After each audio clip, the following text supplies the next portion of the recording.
Ini yang bahaya. Makanya cinta kalau berhubungan dengan kecemburuan, maka berhati-hatilah. Isteri-isteri Nabi yang lain tidak merasa cemburu karena Nabi itu adil, sangat adil, namun kecenderungan hati tetap ada. Jadi ini perkara yang akan terjadi pada semua orang. Itu satu 30.000, nanti yang besar-besar 50.000. Durian montong sekilo terturibai dan ditimbang 3 kilo. Itu dengan kulit-kulitnya, Pak. Kita beli habis pengler tuh ribe satu durian, bawa pulang ke rumah. Lalu kemudian anak-anak mengatakan, ayah tidak bagi-bagi kayak biasanya. Kira-kira jawaban kita apa, Pak? Nyoken durian biasanya, kendrin biasanya. Assalamualaikum warahmatullahi wabarakatuh. Banyak sekali pertanyaan jamaah, Ustadz kasih kami channel untuk kajian anak-anak muda. Di antara anak muda berasal dari Aceh, luar biasa, channelnya Maulizul Akbar Nak. Tonton, subscribe, like, share, komen. Assalamualaikum warahmatullahi wabarakatuh.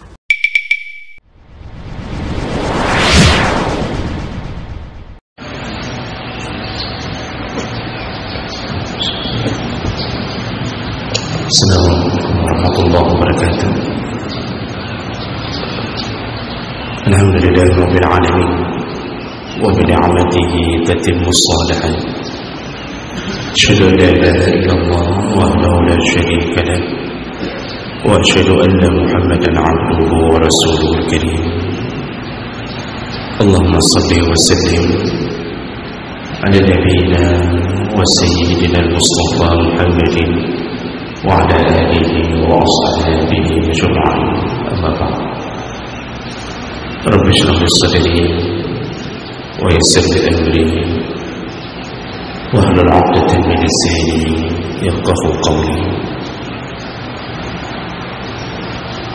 Segala puji bagi Allah, kemudian salawat dan salam kepada Rasulullah, pada keluarga dan seluruh sahabat-sahabatnya. Bapak Ibu jemaah subuh yang dimuliakan oleh Allah, insyaallah kita akan sambung pelajaran kita masih di dalam bab tentang anjuran untuk bersedekah. Di pertemuan kita yang lalu kita sudah membahas salah satu hadis yang intinya Rasulullah SAW menyebutkan bahwa orang-orang yang bersedekah di dunia atau yang suka bersedekah di dunia, maka dia mendapatkan perlindungan dari Allah dari siksa kubur, dan dia sekaligus mendapatkan perlindungan ketika hari dibangkitkan, yaitu diberi naungan oleh Allah di saat tidak ada naungan kecuali naungan Allah. Jadi ketika teriknya matahari di padang mahsyar, maka salah satu yang menjadi payung bagi orang-orang yang bangkit di padang mahsyar adalah sedekahnya. Maka beruntunglah mereka yang suka bersedekah. Di alam kuburnya insyaallah diselamatkan Allah, kemudian di padang mahsyar juga insyaallah diberi perlindungan oleh Allah Subhanahu wa taala. Baik, kita lanjutkan ke hadis berikutnya. An Anas bin Malik radhiyallahu anhu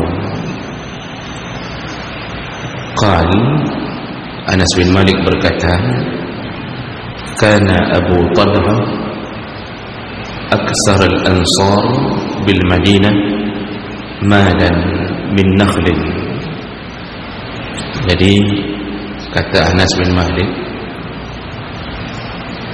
salah satu sahabat Nabi, yaitu Abu Talha, adalah salah seorang dari penduduk Madinah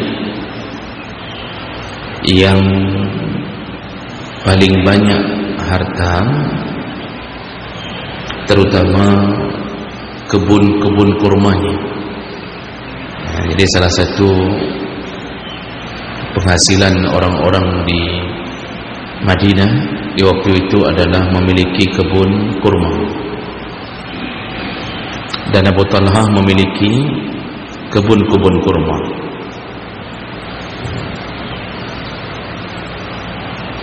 Penduduk Madinah,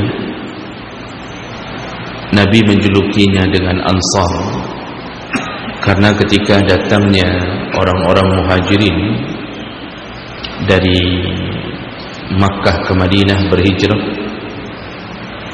maka orang-orang yang di Madinah atau penduduk Yasrib di saat itu, merekalah yang benar-benar ikhlas menolong saudaranya dari kalangan Muhajirin. Mereka berikan tempat tinggal, mereka carikan modal untuk usaha, bahkan mereka menawarkan istri untuk diceraikan agar bisa dinikahi oleh saudara-saudaranya dari Muhajirin. Sampai begitu riwayat menyebutkan kemuliaan orang Ansar.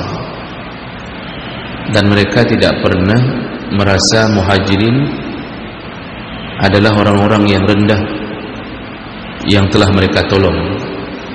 Karena kebiasaan kita kalau sudah nolong orang, maka muncul bersitan di hati bahwa kita yang menolong adalah orang yang tinggi derajatnya dan yang ditolong adalah yang rendah derajatnya. Itu kebiasaan yang muncul. Tapi penduduk Madinah tidak pernah. Dan mereka tahu kelebihan Muhajirin, yaitu yang berjuang bersama Nabi selama 13 tahun, menumpahkan darah mereka, bahkan tersiksa, dibunuh. Makanya mereka pun memuliakan Muhajirin. Walaupun Muhajirin itu orang yang datang ke kampung mereka, mereka tidak pernah protes ketika sepeninggal Nabi semua khalifah itu semuanya dari kalangan Muhajirin. Abu Bakar, Umar, Utsman, Ali, semuanya dari kalangan Muhajirin. Mereka tidak pernah protes meminta jatah kepemimpinan dari kaum Ansar. Makanya oleh karena itu dalam banyak ayat Allah menyatakan kecintaannya terhadap kaum Ansar, sebagaimana Allah akan memasukkan Muhajirin ke dalam surga, maka begitulah Allah menjamin kaum Ansar pun ke dalam surga. Nyamanan kalau kita memuliakan urang tamu.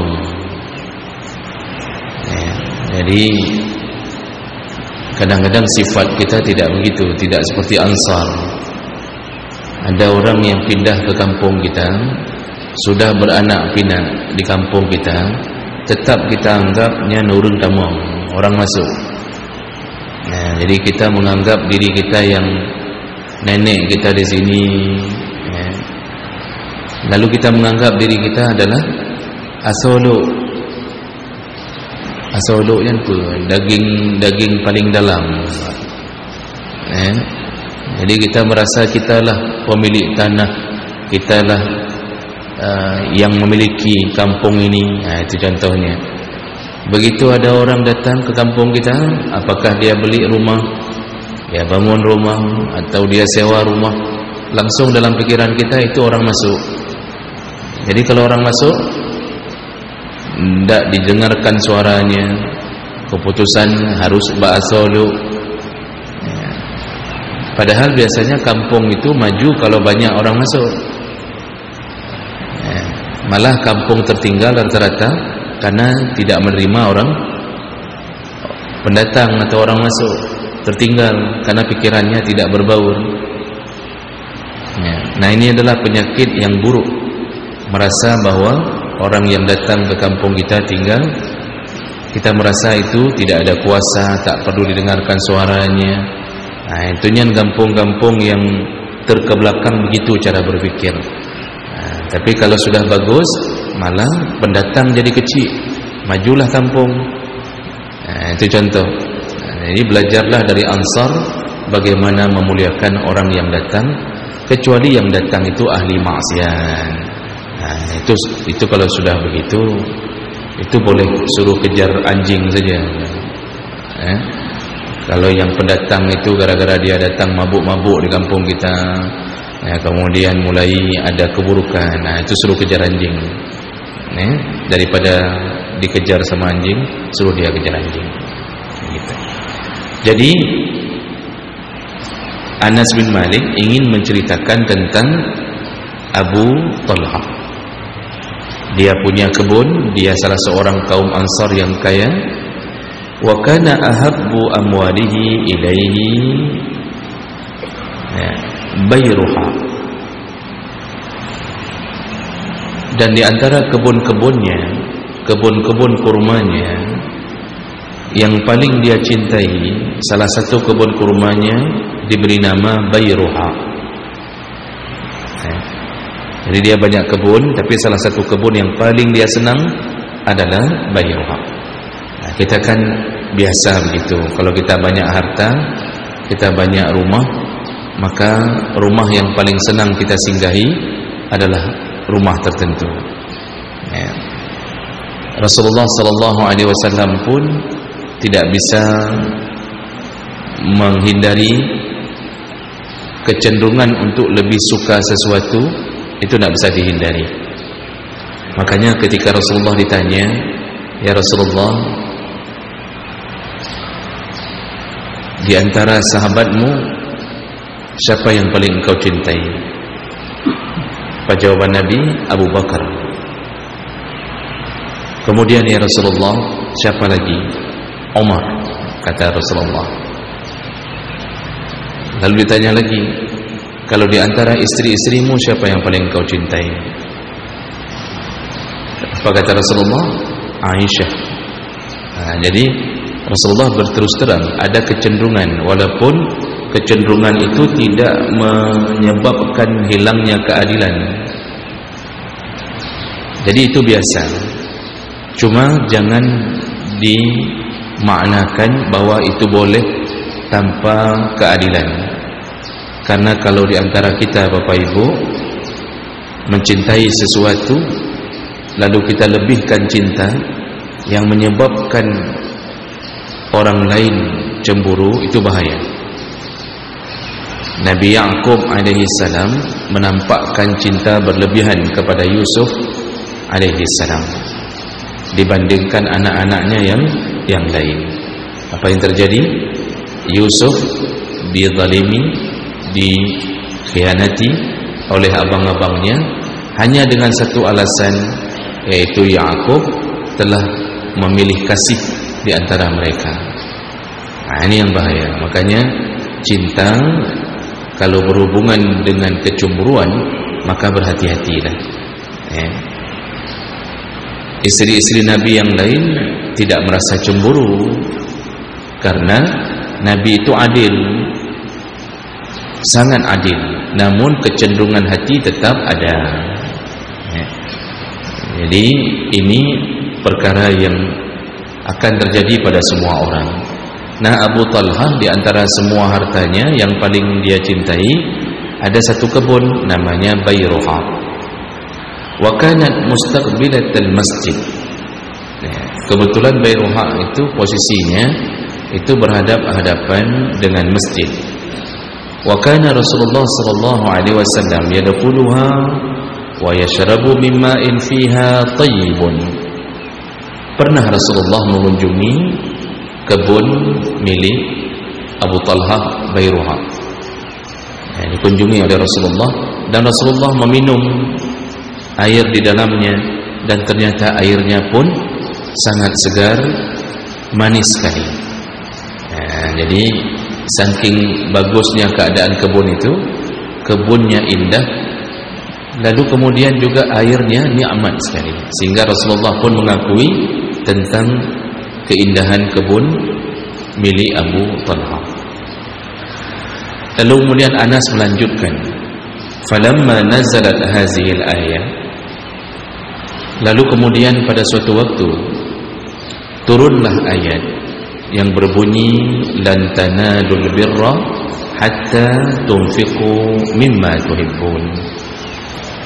Allah turunkan ayat surat Ali Imran ayat 92 yang artinya lan tanalul birra, engkau tidak akan menerima kebaikan yang sempurna hatta tunfiqu mimma tuhibbun, sampai engkau berani menafkahkan apa yang paling engkau cintai. Nah, jadi Allah menurunkan ayat ini kepada Nabi untuk memberitahu umat bahwa Allah Subhanahu wa taala menyediakan pahala yang besar, yang sempurna, dengan syarat kalau orang-orang berani memberikan nafkah dengan harta yang paling mereka cintai. Ketika ayat ini turun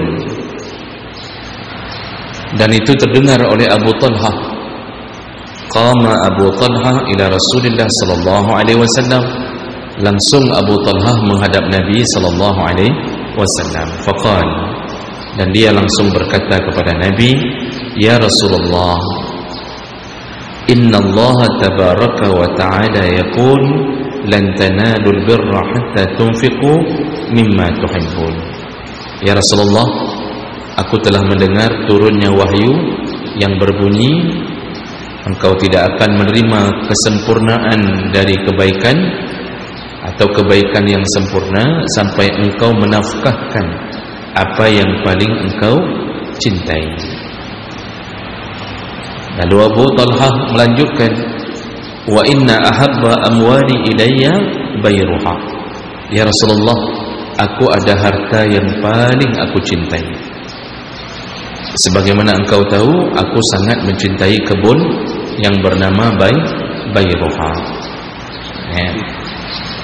Wa innaha sadaqatun arju barraha wa zukhraha indallah.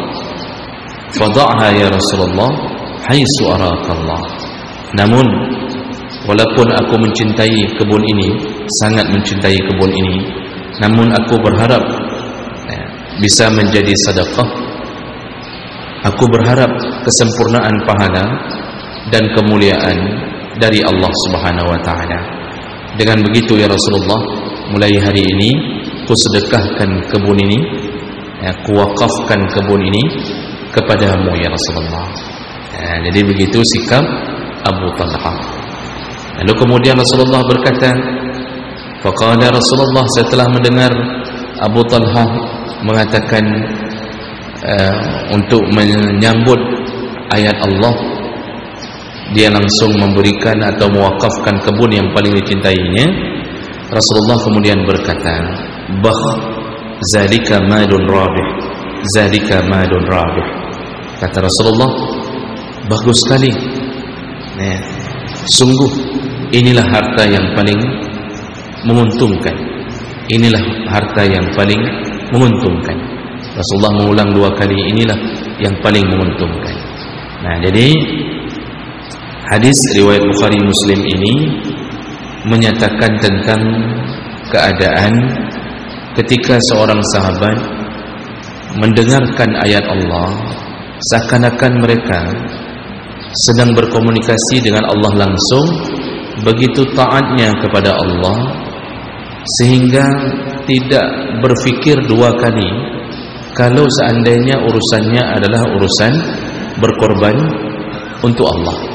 Enggak mikir 2 kali itu kalau urusannya berkorban untuk Allah. Jadi kalau model di dunia apa? Model komandan mengatakan sesuatu, belum habis kalimat komandan, anak buah sudah siap. Nah, kalau habis ke pegang, siap. Kalau habis ke pegang, siap. Nah, itu seharusnya begitu dengan Allah Subhanahu wa taala. Lihatlah bagaimana Abu Talha, begitu dia tahu Allah mengatakan lan tanalul birra, engkau tidak akan menerima kesempurnaan dari kebaikan. Artinya sempurna sesuatu itu ada pada puncaknya kapan? Ketika engkau menginfakkan apa yang paling engkau cintai. Itu baru sempurna. Allah tidak bilang sedekah kita itu tidak ada pahalanya kalau tidak seperti ayat ini, tidak bilang gitu. Allah tetap terima, tapi yang pahala penuh, pahala full, sempurna, dan Allah benar-benar mencintainya. Jadi ketika disebutkan al-birra, kesempurnaan pahala, itu maksudnya dia akan mendapatkan surga kalau dia sudah sampai pada level yang dimaksud oleh Allah Subhanahu wa taala. Jadi puncak kebaikan adalah ketika mewakafkan atau memberikan sesuatu yang paling kita cintai. Jemaah melakukan Allah Subhanahu wa taala. Ada kalanya kita kadang-kadang memberikan sesuatu kepada orang, kita cinta tapi tidak terlalu cinta.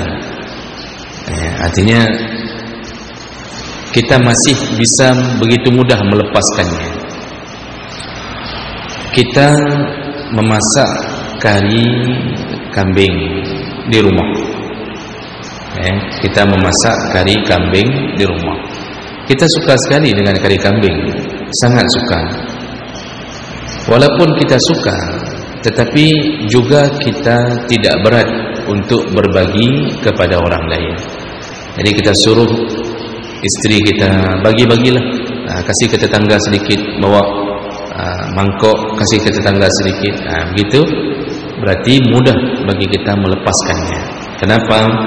Ya, karena kita melihat ini ukurannya mudah didapatkan, mudah untuk kita dapatkan. Jadi besok pun kita masih bisa mencari kari kambing yang lain. Jadi ada orang yang mencintai sesuatu, tetapi mudah bagi dia untuk melepaskan apa yang dia cintai itu. Artinya dia berikan ke orang pun tidak berat. Tapi begitu berhadapan dengan sesuatu yang langka, maka muncullah cinta yang sangat kuat dan susah melepaskan. Contoh, ketika tiba-tiba kita mendapatkan atau kita membeli daging rusa misalnya, menyonya bunuh kambing, menyoh kambing kita nyoh pi galak, dah boleh kegop tajuk kegop pi mangai. Walaupun kita suka, nanti dapat pahala memberi itu. Nah, sekarang pada sesuatu yang susah didapatkan, jadi begitu kita mendapatkan dari salah satu penduduk kampung yang menjual daging rusa, kita beli. Itu daging rusa itu tidak semudah berbagi seperti kita berbagi daging kambing. Malah istri yang mengatakan, "Bang, ini tidak perlu dibagi-bagi ke tetangga. Ini daging rusa ni." Kira-kira apa jawaban kita, Pak? "Oh, nyo payah tak temengnya. Jangan, susah dapat daging rusa ni. Kalau kambing home lah, kalau daging sapi home lah. Tapi kalau daging rusa jangan. Ini bisa kita makan sampai 2-3 hari ni. Untuk dapat pun susah ni."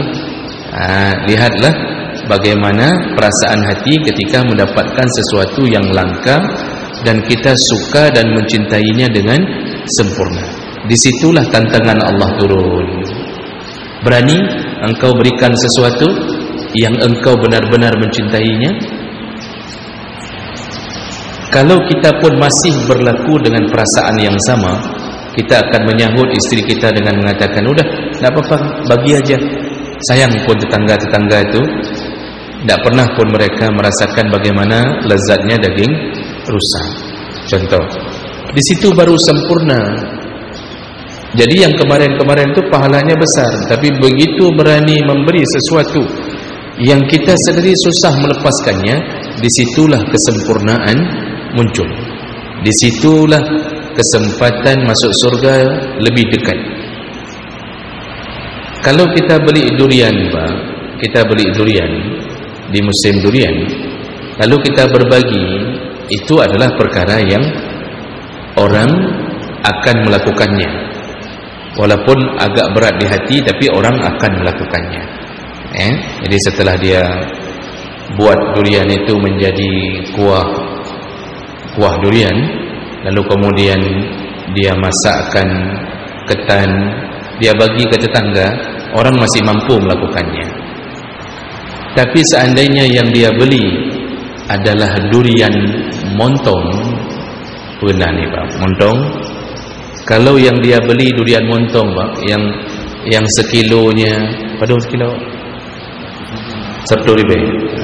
Kita tanya sama yang udah sering beli Pak.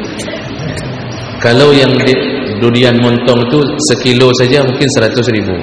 Begitu ditimbang satu, naik sampai 300 ribu. Satu biji 300 ribu. Kalau tadi durian biasa itu satu 30 ribu, nanti yang besar-besar 50 ribu. Durian montong sekilo 30 ribu dan ditimbang 3 kilo. Itu dengan kulit-kulitnya. Nah, kita beli habis pengler 30 ribu satu durian, bawa pulang ke rumah. Lalu kemudian anak-anak mengatakan, ayah tidak bagi-bagi kayak biasanya. Kira-kira jawaban kita apa Pak? Nyoken durian biasanya, kan durian biasanya. Ini bukan durian biasa nak, ini premium punya barang.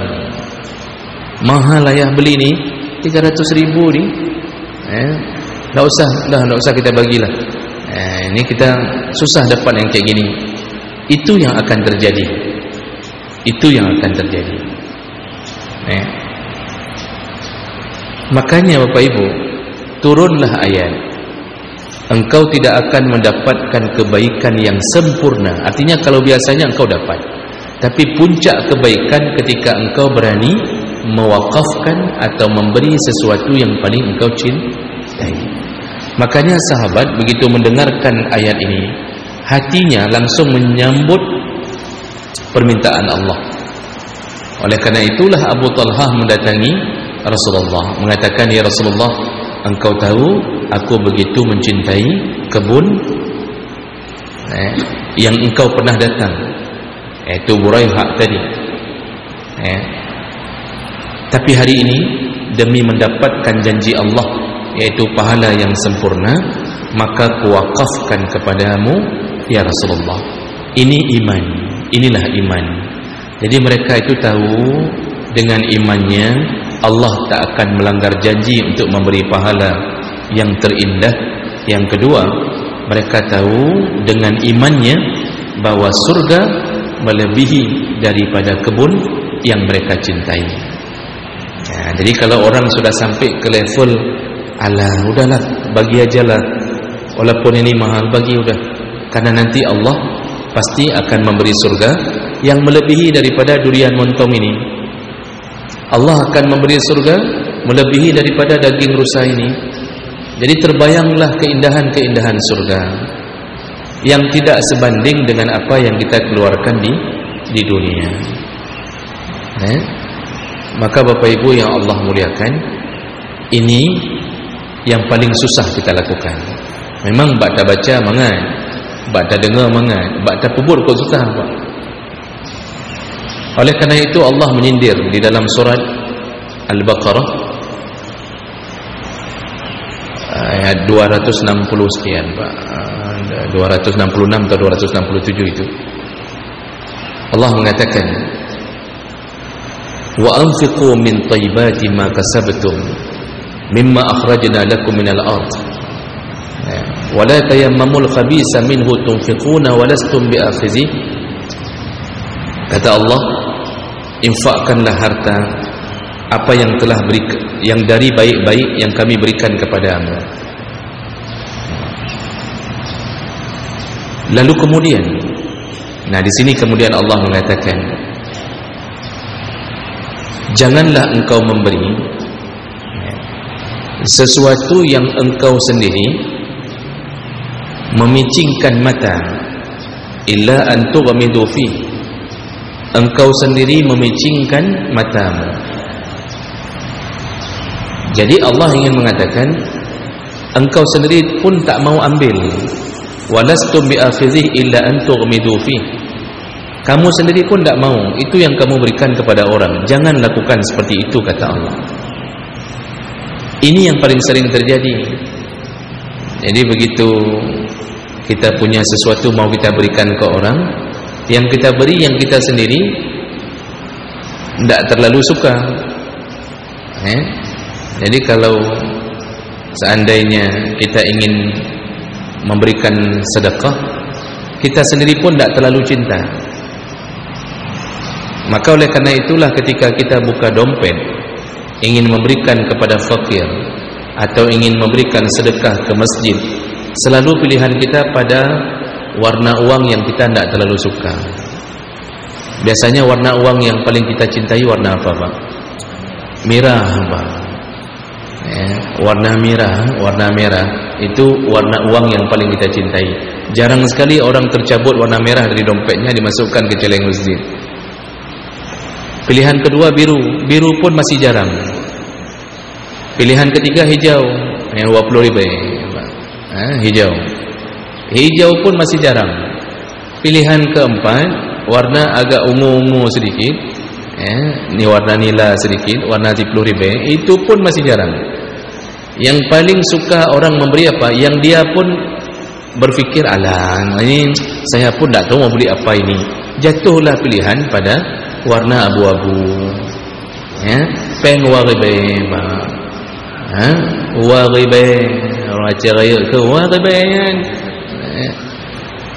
2,000 lah yang jadi pilihan, ambil dari dompet, jatuh ke dalam celeng. Ada yang lebih parah lagi, Pak. Wang gerik 500 dimasukkan ke celeng-celeng. Bayangkan wang gerik 500, Pak. Kalau satu Jumaat cuma wang gerik itu saja dia berikan, berarti satu minggu sekali sedekahnya cuma 500 rupiah. Maka begitulah nanti dia akan menyesali hidupnya ketika sudah meninggal. Karena sedekah sesuatu amal saleh yang paling banyak disesali oleh orang-orang yang tak pernah memberi. Maka beruntunglah kita, Bapak Ibu, yang punya hati yang dilunakkan Allah. Begitu kita tahu sesuatu yang membutuhkan bantuan uluran tangan kita, langsung kita berkorban, bahkan jutaan rupiah. Itu hebat sekali, Pak. Makanya orang wakaf itu hebat sekali. Ada orang yang mewakafkan tanahnya ke masjid, padahal dia mikir, ini kalau tanah itu saya jual per meternya itu bisa sampai 300.000, 500.000 per meter. Kalau dia punya tanah sekitar 1.000 meter, bayangkan berapa uang masuk. Tapi lalu dia tutup semua bayangan itu, dia katakan tanah itu saya wakafkan untuk masjid, untuk pembangunan masjid. Masya Allah, orangnya mungkin telah tiada, tapi Allah telah menunggunya dengan janji Allah akan berikan pahala yang sempurna. Jadi inilah pelajaran untuk kita. Jangan suka memberi kepada orang sesuatu yang kita sendiri tak sukai. Kajok juga kau anak punya. Cok yang ubud dah kacok apa? Yang ubud. Yang raya-raya ketinggai. Begitu. Jadi kalau mau dapat pahala sempurna, berikan yang terbaik. Makanya ibu-ibu ni juga pelajaran bagi ibu-ibu. Kalau mau dapat pahala sempurna, yang paling ibu cintai siapa? Suami. Maka ketika ada orang lain membutuhkan suami kita, berikanlah, ridhakanlah, relakanlah. Maka ibu akan dapat pahala yang sempurna. Kata si ibu, ana perleke pahala sempurnanya. Jadi kadang-kadang begitu. Kalau sudah urusan dengan itu, surga pun ditolaknya. Biasa sering begitu. Nah ini nih baik. Disinilah nasihat Nabi yang harus kita fahami. Demikian untuk ini kita cukupkan sampai di sini. Kita ada waktu sedikit 5-7 menit. Ada yang ingin ditanyakan, silahkan Bapak.